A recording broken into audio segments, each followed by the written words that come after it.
Allez, bienvenue. Et si on décortiquait ensemble les rouages de la pensée scientifique? Dans cette analyse, qui s'inspire des travaux du docteur Fouad Zakaria, on va explorer ce formidable outil intellectuel, mais aussi et surtout les pièges que notre propre esprit nous tend. C'est un voyage fascinant, alors on y va. On commence par une question qui nous concerne absolument tous. Pourquoi est-ce si facile de croire à des idées fausses? C'est vraiment le point de départ de toute notre réflexion, cette tendance, très humaine, à s'accrocher à des croyances, même quand les faits nous crient le contraire. Alors, la pensée scientifique, c'est quoi au juste? Attention, ce n'est pas du tout une encyclopédie de faits à apprendre par cœur. Non, c'est bien plus que ça. C'est un processus, une méthode pour regarder le monde et l'interroger avec rigueur. Le truc à bien comprendre, c'est que la force de cette pensée ne vient pas de certitudes gravées dans le marbre. Au contraire, sa puissance, c'est sa capacité à évoluer. Elle s'appuie sur des preuves, bien sûr, mais elle est toujours prête à se corriger, à s'améliorer. Aucune vérité n'est jamais finale. Alors comment ça marche concrètement? Eh bien, c'est un cheminement assez logique en 4 étapes. Tout part de l'observation, on regarde ce qui se passe autour de nous. Ensuite, on passe à l'expérimentation pour tester tout ça dans des conditions maîtrisées. À partir de là, on peut formuler une théorie qui relie les points entre eux. Et enfin, l'étape cruciale, la vérification. On déduit des conséquences de cette théorie et on les met à l'épreuve du réel. C'est une boucle en fait qui ne s'arrête jamais. Bon, la méthode a l'air assez claire sur le papier, non? Mais voilà, le problème, c'est que notre cerveau n'est pas toujours notre meilleur ami pour penser de manière objective. Il y a des obstacles, des tendances naturelles qui nous jouent des tours. Et je précise tout de suite un truc super important, il ne s'agit pas de pointer des faiblesses personnelles. Ces blocages mentaux, ils sont en quelque sorte câblés en nous. C'est universel, ça fait partie de notre condition humaine.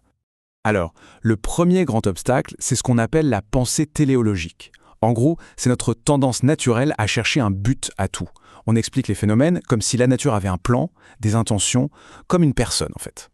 Et c'est là que ça coince, évidemment. Ces explications, elles sont complètement subjectives. La pluie qui est une bénédiction pour un agriculteur peut être un désastre pour un vacancier. La science, elle, ne cherche pas le « pourquoi » au sens de « tant quel but ». Ce qui l'intéresse, c'est le « comment ». Comment les choses fonctionnent.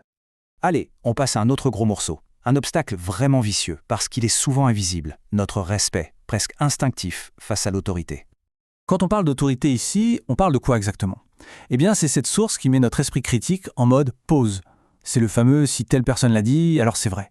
On gobe l'idée toute crue, sans la mâcher, sans la questionner. Et le docteur Zakaria en identifie 3 formes, qui sont particulièrement séduisantes. D'abord, l'autorité du passé. On a toujours fait comme ça. Ensuite, l'autorité de la popularité. Tout le monde le pense. Et enfin, l'autorité de la célébrité. Telle star l'a dit.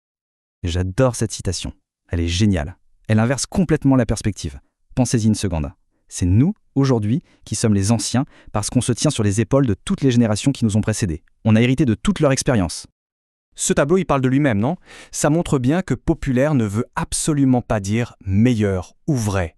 Les œuvres les plus profondes sont rarement celles qui battent des records de vente. Comme le dit l'adage, ce n'est pas parce que des millions de gens croient à une bêtise que ça en fait une vérité.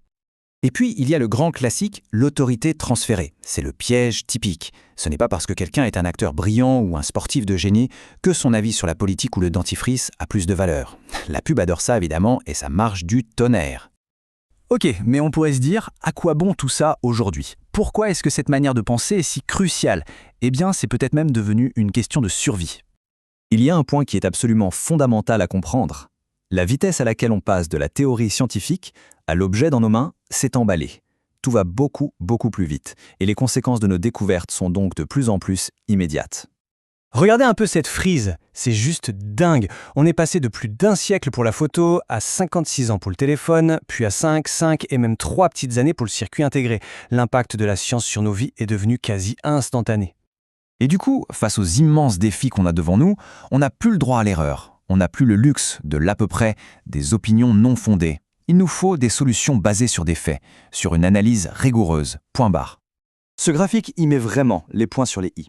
On ne parle pas de science-fiction pour un futur lointain, là.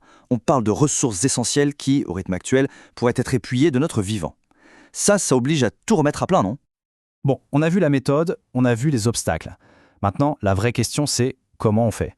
Comment on peut cultiver au quotidien cet état d'esprit pour y voir plus clair? Eh bien, tout part d'une chose, en fait, le courage.